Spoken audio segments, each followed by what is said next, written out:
नमस्कार दोस्तों, स्वागत है आप सभी का हिंदी महासागर में। आज हम पढ़ने वाले हैं नेताजी का चश्मा। नेताजी का चश्मा।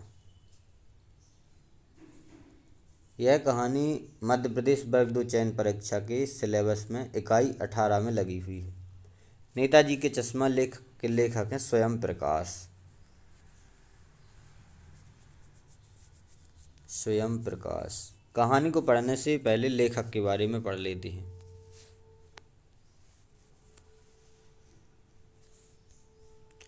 स्वयं प्रकाश का जन्म सन 1947 में इंदौर मध्य प्रदेश में हुआ था। मैकेनिकल इंजीनियरिंग की पढ़ाई करके एक औद्योगिक प्रतिष्ठान में नौकरी करने वाले स्वयं प्रकाश का बचपन और नौकरी का बड़ा हिस्सा राजस्थान में बीता। वसुधा पत्रिका के संपादन से जुड़े रहे, तो स्वयं प्रकाश जी ने वसुधा पत्रिका का संपादन किया।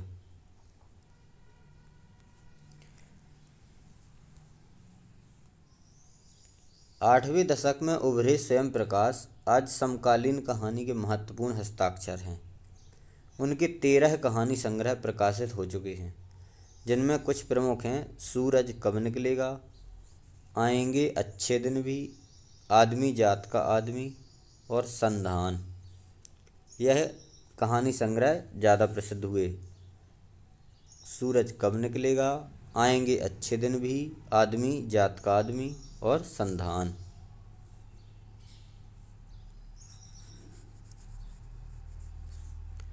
उनके बीच में विनय और ईंधन उपन्यास चर्चित रहे। तो 2 उपन्यास हैं जो ज़्यादा चर्चित रहे, बीच में विनय और ईंधन। उन्हें पहल सम्मान, बनमाली पुरस्कार, राजस्थान साहित्य अकादमी पुरस्कार आदि पुरस्कारों से पुरस्कृत भी किया गया है। तो पहल सम्मान मिला, बनमाली पुरस्कार मिला, राजस्थान साहित्य अकादमी पुरस्कार भी मिला और इनका निधन 2019 में हुआ है। मध्यवर्गीय जीवन के कुशल चितेरे स्वयं प्रकाश की कहानियों में वर्ग शोषण के विरुद्ध चेतना है और सामाजिक जीवन में जाति, संप्रदाय, लिंग के आधार पर हो रहे भेदभाव के खिलाफ प्रतिकार का स्वर भी है। रोचक किस्सागोई शैली में लिखी गई उनकी कहानियाँ हिंदी की वाचक परंपरा को समृद्ध करती हैं। तो उनकी कहानियों में जाति, संप्रदाय और लिंग के आधार पर जो भेदभाव होता है उसके खिलाफ प्रमुखता से उन्होंने लिखा है। इस कहानी में चारों ओर सीमाओं पर घिरे भूभाग का नाम ही देश नहीं होता।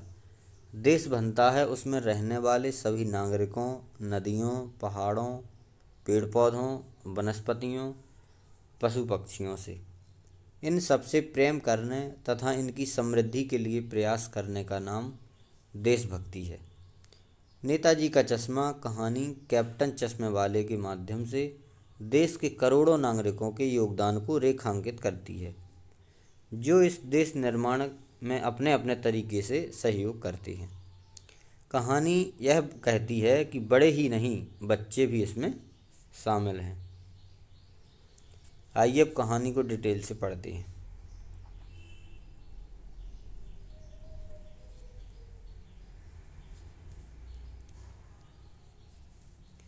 हालदार साहब को हर 15वें दिन कंपनी के काम से उस सिलसिले में उस कस्बे से गुजरना पड़ता था। तो हालदार साहब जो थे उनको हर 15वें दिन अपनी कंपनी के काम से एक कस्बा था, वहाँ से गुजरना पड़ता था। सभी मोस्ट फैक्ट को नोट करते जाइए। कस्बा बहुत बड़ा नहीं था, जिसे पक्का मकान कहा जा सके वैसे कुछ ही मकान, और जिसे बाज़ार कहा जा सके वैसा एक ही बाज़ार था। मतलब कस्बा ज़्यादा बड़ा नहीं था, छोटा ही था और पक्के मकान भी ज़्यादा नहीं थे।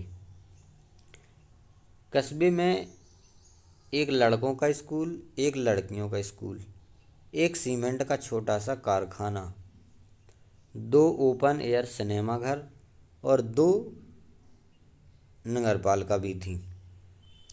तो एक लड़कों का स्कूल था, एक लड़कियों का, एक सीमेंट का कारखाना, एक सिनेमा घर और 2 नगरपालिका। नगरपालिका थी तो कुछ ना कुछ करती भी रहती थी। कभी कोई सड़क पक्की करवा दी, कभी कुछ पेशाब घर बनवा दिए, कभी कबूतरों की छतरी बनवा दी, तो कभी कभी सम्मेलन करवा दिया। इसी नगरपालिका के किसी उत्साही बोर्ड या प्रशासनिक अधिकारी ने एक बार शहर के मुख्य बाजार पर नेताजी सुभाष चंद्र बोस की संगमरमर की प्रतिमा लगवा दी। तो नगर पालिका के अधिकारियों ने जो नेताजी सुभाष चंद्र बोस हैं, चौराहे पर उनकी प्रतिमा लगवा दी।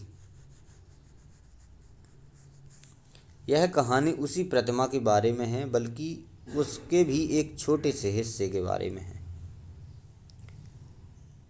पूरी बात तो अब पता नहीं, लेकिन लगता है कि देश के अच्छे मूर्तिकारों की जानकारी नहीं होने और अच्छी मूर्ति की लागत, अनुमान और उपलब्ध बजट से कहीं ज़्यादा होने के कारण काफ़ी समय ऊहापोह का मतलब होता है सोच विचार और चिट्ठी पत्री में बर्बाद हुआ होगा।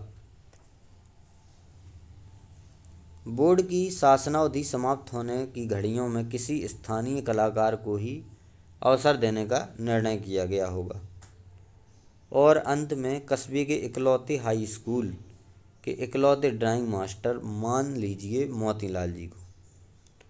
तो इकलौता हाई स्कूल मतलब एक ही हाई स्कूल था, उसके एक ही ड्राइंग मास्टर थे जिनका नाम था मोतीलाल, जो कि मूर्तियां तैयार करते थे। मोतीलाल को यह काम सौंप दिया गया, जो महीने भर में मूर्ति बनाकर पटक देने का विश्वास दिला रहे थे। मतलब मोतीलाल को जब काम दिया गया तो उन्होंने कहा कि 1 महीने में मूर्ति तैयार हो जाएगी। जैसा कि कहा जा चुका है, मूर्ति संगमरमर की थी। टोपी की नोक से कोट के दूसरे बटन तक कोई 2 फुट की होगी, ऊंची होगी। तो मूर्ति संगमरमर की थी और उसकी ऊंचाई थी 2 फुट, जिसे कहते हैं बेस्ट और सुंदर। नेताजी सुंदर लग रहे थे, कुछ मासूम और कमसिन फौजी वर्दी में। मूर्ति को देखते ही दिल्ली चलो और तुम मुझे खून दो की याद आने लगती। मतलब जो नेताजी के 2 नारे उन्होंने दिए थे कि दिल्ली चलो और तुम मुझे खून दो, मैं तुम्हें आज़ादी दूंगा। तो मूर्ति को देखकर उनके जो दोनों नारे याद आने लगती हैं। इस दृष्टि से यह सफल और सराहनीय प्रयास था। केवल एक चीज़ की कसर थी जो देखते ही खटकती थी। नेताजी की आंखों पर चश्मा नहीं था, यानी चश्मा तो था लेकिन संगमरमर का नहीं था।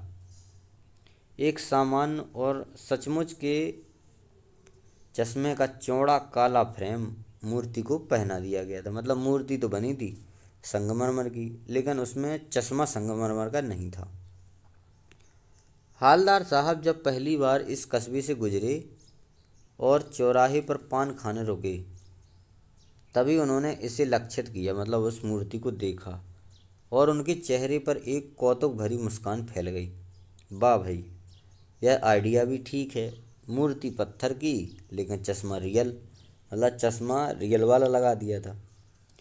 जीप कस्बा छोड़कर आगे बढ़ गई। तब भी हालदार साहब इस मूर्ति के बारे में ही सोचते रहे और अंत में इस निष्कर्ष पर पहुँचे कि कुल मिलाकर कस्बे के नागरिकों का यह प्रयास सराहनीय ही कहा जाना चाहिए। महत्व मूर्ति के रंग का, रूप का या कद का नहीं है, उस भावना का है, वरना तो देशभक्ति भी आजकल मजाक की चीज़ होती जा रही है। दूसरी बार जब हालदार साहब उधर से गुजरे तो उन्हें मूर्ति में कुछ अंतर दिखाई दिया। ध्यान से देखा तो पाया कि चश्मा दूसरा है। पहले मोटे फ्रेम वाला चौकोर चश्मा था, अब तार के फ्रेम वाला गोल चश्मा है। हालदार साहब का कौतुक और बढ़ा। वाह भाई, क्या आइडिया है। मूर्ति कपड़े नहीं बदल सकती, लेकिन चश्मा तो बदल ही सकती है। तीसरी बार फिर नया चश्मा। मतलब जब हालदार साहब वहाँ से गुजरते थे तो उन्हें हर बार नया चश्मा मूर्ति पर दिखाई देता था। हालदार साहब की आदत पड़ गई, हर बार कस्बे से गुजरते समय चौराहे पर रुकना, पान खाना और मूर्ति को ध्यान से देखना। एक बार जब कौतूहल दुर्दमनीय हो उठा तो पान वाले से पूछ लिया, क्यों भाई, क्या बात है, यह तुम्हारे नेताजी का चश्मा हर बार बदल कैसे जाता है।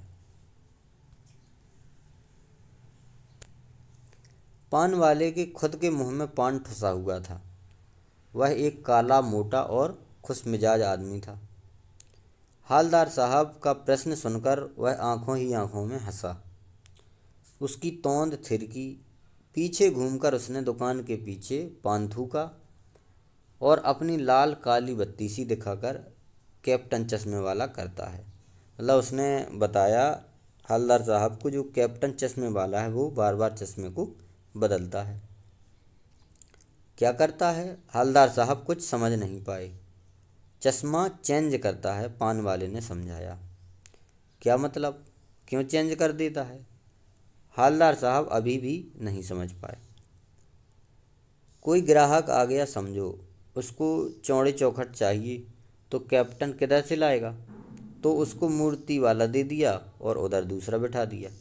मतलब जो कैप्टन चश्मे वाला था, यदि कोई ग्राहक आया उसकी दुकान पर और चौड़े फ्रेम वाला चश्मा उसके पास नहीं है, तो मूर्ति में जो चौड़े फ्रेम का लगा है उसको निकाल कर बेच देता था और उसके स्थान पर मूर्ति में दूसरा चश्मा लगा देता था। अब हालदार साहब को बात कुछ कुछ समझ में आई। एक चश्मे वाला है जिसका नाम है कैप्टन, तो चश्मे वाले का नाम है कैप्टन।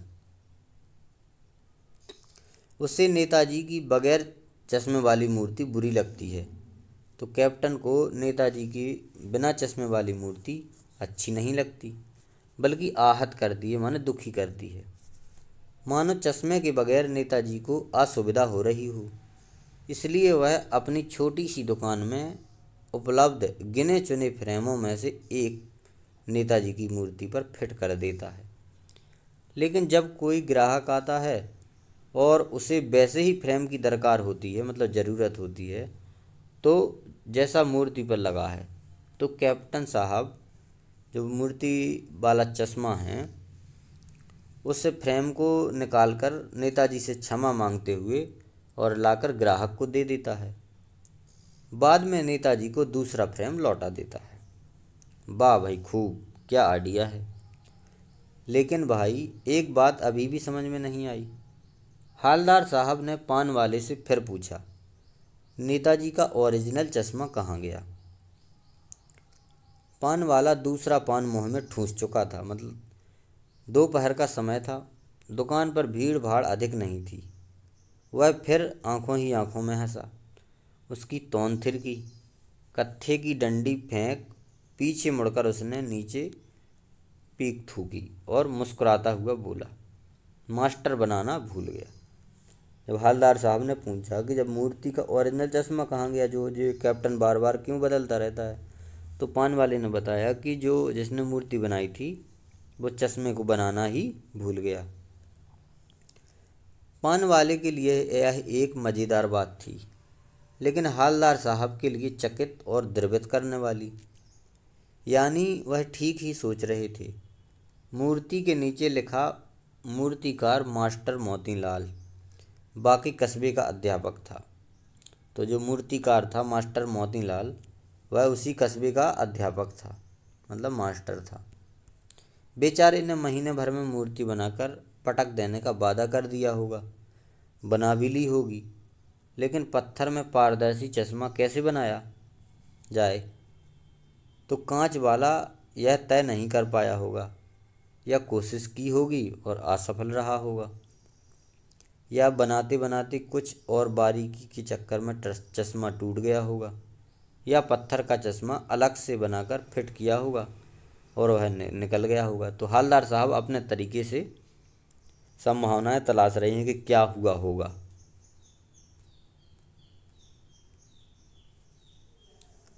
हालदार साहब को यह सब कुछ बड़ा विचित्र और कौतुक भरा लग रहा था। इन्हीं ख्यालों में खोए खोए पान के पैसे चुराकर चश्मे वाले की देशभक्ति के समक्ष नतमस्तक हुए वह जीप की तरफ चले। फिर रुके, फिर मुड़े पीछे और पान वाले के पास जाकर पूछा, क्या कैप्टन चश्मे वाला नेताजी का साथी है या आज़ाद हिंद फौज का भूतपूर्व सिपाही? तो हवलदार साहब ने पान वाले से पूछा, क्या कैप्टन वाला नेताजी का साथी है या आज़ाद हिंद फौज जिसका निर्माण नेताजी सुभाष चंद्र बोस ने किया था उसका कोई सिपाही। पान वाला नया पान खा रहा था। पान पकड़े अपने हाथ को मुंह से 1.5 इंच दूर रोककर उसने हवलदार साहब को ध्यान से देखा। फिर अपनी काली काली बत्ती सी दिखाई और मुस्कुराकर बोला, नहीं साहब, वो लंगड़ा क्या जाएगा फौज में, पागल है पागल। वो देखो, वो आ रहा है, आप उसी से बात कर लो, फोटो वोटो छपवा दो उसका कहीं। हवलदार साहब को पान वाले द्वारा एक देशभक्त का इस तरह मजाक उड़ाना अच्छा नहीं लगा। मुड़कर देखा तो अवाक रह गए।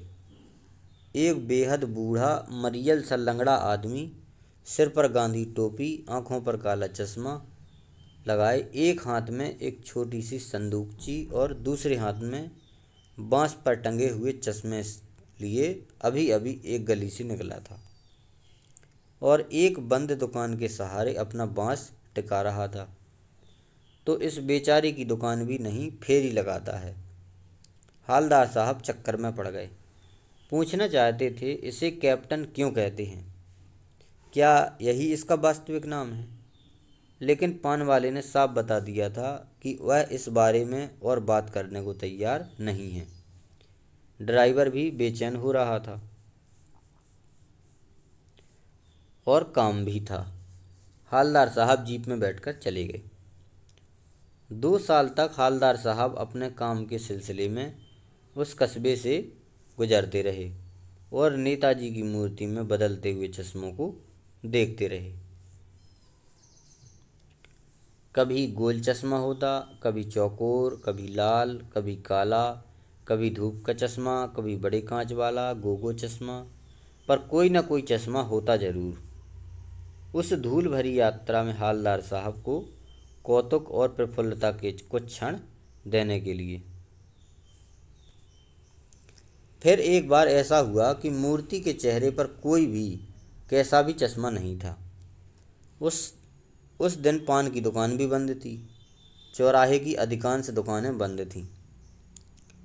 अगली बार भी मूर्ति की आंखों पर चश्मा नहीं था। हवलदार साहब ने पान खाया और धीरे से पान वाले से पूछा, क्यों भाई, क्या बात है, आज तुम्हारे नेताजी की आंखों पर चश्मा नहीं है? पान वाला उदास हो गया।